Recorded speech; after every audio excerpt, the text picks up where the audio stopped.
प्यारे विद्यार्थियों, मैं आपकी पंजाबी की अध्यापिका सीमा हूँ और आपको पता ही है कि आज आप 12 जनवरी है जो कि नेशनल यूथ डे है।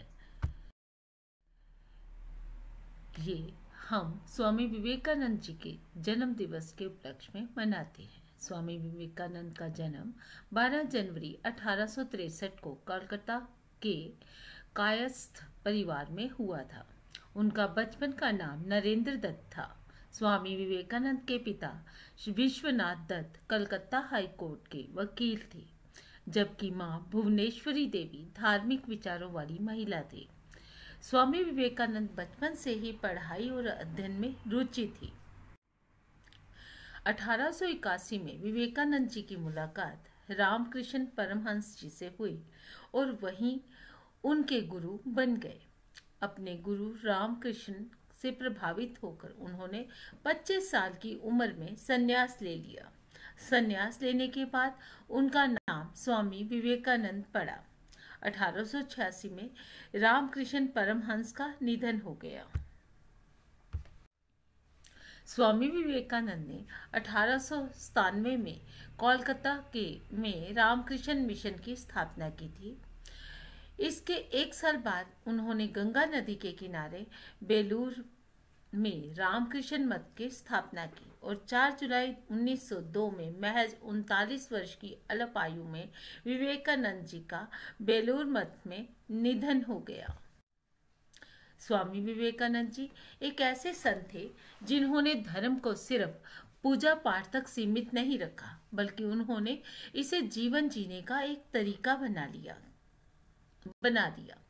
उन्होंने हमें सिखाया कि हम सभी में शक्ति है, हमें बस उसे पहचानने और उसका इस्तेमाल करने की जरूरत है।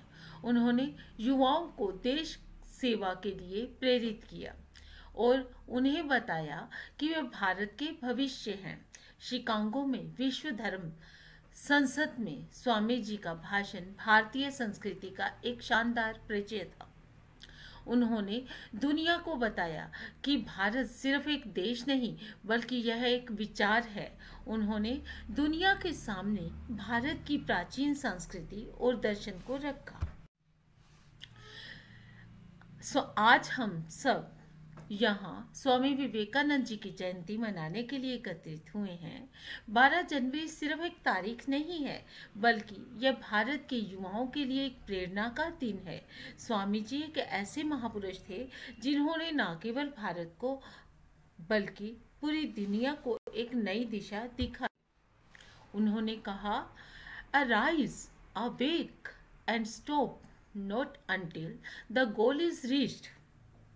Strength is life, weakness is death.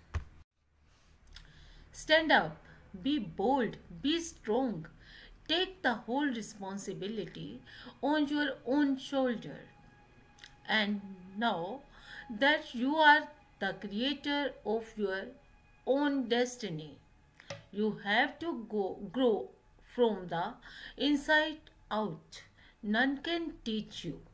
None can make you spiritual. There is no other teacher but your own soul.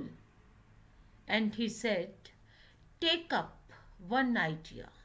Make that one idea your life. Think of it. Dream of it. Live on the idea.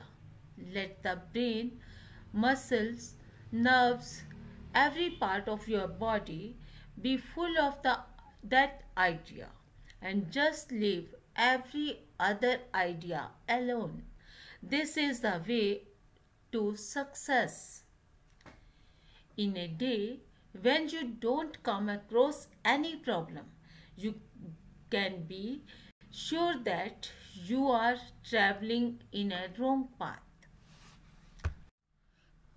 प्रिय विद्यार्थियों, मैं आपको स्वामी विवेकानंद जी के जीवन पर आधारित एक कहानी सुनाने जा रही हूँ। ध्यान से सुनिए। एक बार स्वामी विवेकानंद अपने आश्रम में सो रहे थे कि तभी एक व्यक्ति उनके पास आया जो कि बहुत ही दुखी था और आते ही स्वामी विवेकानंद जी के चरणों पर गिर पड़ा और बोला, महाराज, मैं अपने जीवन में खूब मेहनत करता हूँ, हर काम खूब मन लगाकर भी करता हूँ, फिर भी आज तक मैं कभी सफल व्यक्ति नहीं बन पाया।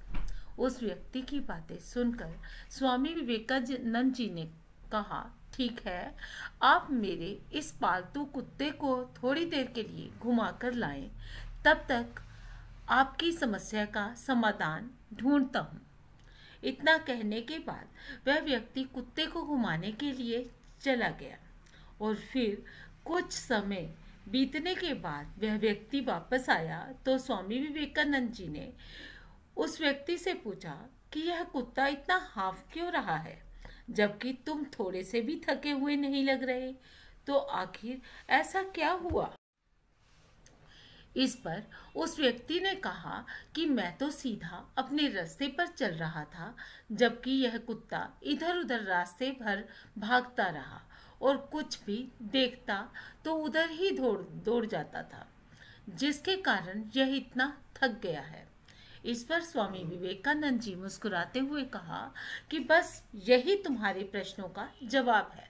तुम्हारी सफलता की मंजिल तो तुम्हारे सामने ही होती है, लेकिन तुम अपनी मंजिल के बजाय इधर उधर भागते हो, जिससे तुम अपने जीवन में कभी सफलता नहीं हो पाती। यह बात सुनकर उस व्यक्ति को समझ में आ गया था कि यदि सफल होना है तो हमें अपनी मंजिल पर ध्यान रखना होगा। तो इस कहानी से हमें क्या शिक्षा मिली बच्चों? कि स्वामी विवेकानंद के इस कहानी से हमें यह शिक्षा मिलती है कि हमें जो करना है, जो कुछ भी बनना है, हम उस पर ध्यान नहीं देते हैं और दूसरों को देखकर वैसा ही हम करने लगते हैं, जिसके कारण हम अपने सफलता के लक्ष्य को के पास होते हुए भी दूर भटक जाते हैं। इसीलिए यदि जीवन में सफल होना है तो सदा हमें अपने लक्ष्य पर ध्यान केंद्रित करना चाहिए। धन्यवाद बच्चों।